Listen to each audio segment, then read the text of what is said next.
హరే కృష్ణ. నా పేరు బాబురావు. నేను 12th బ్యాచ్ భగవద్గీత జ్ఞానము శ్రీమతి శ్రీపాద రంగదేవిదాస్ గారి వద్ద నుండి శ్రవణం చేశాను. 18 రోజుల కోర్సు. ఈ కోర్సులో మాతాజీ చాలా చక్కగా భగవద్గీత గురించి వివరించారు.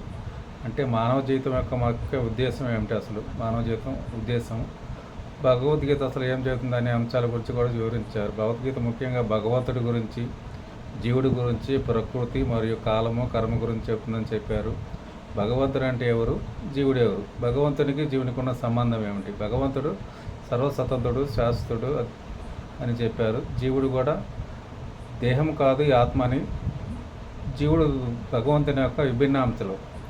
అంటే మన యొక్క కర్మలను బట్టి మనం మళ్ళా జన్మ ఎత్తుతూ ఉంటామని, మన కర్మలు ఎప్పుడైతే పూర్తిగా నశిస్తాయో అప్పుడు మనం నిత్య శాశ్వతమైన గోలోక బృందావనం వెళ్తామని, అప్పటిదాకా మనం కర్మలు నిష్కామకర్మ చేసినప్పుడే మనం కర్మ నుంచి బంధం ముక్తి పొందుతామని చెప్పారు.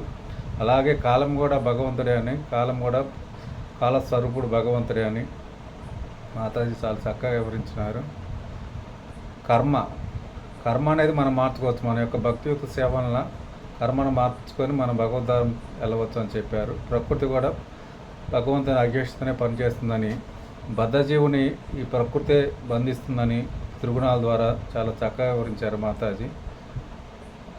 హరే కృష్ణ. ధన్యవాదాలు.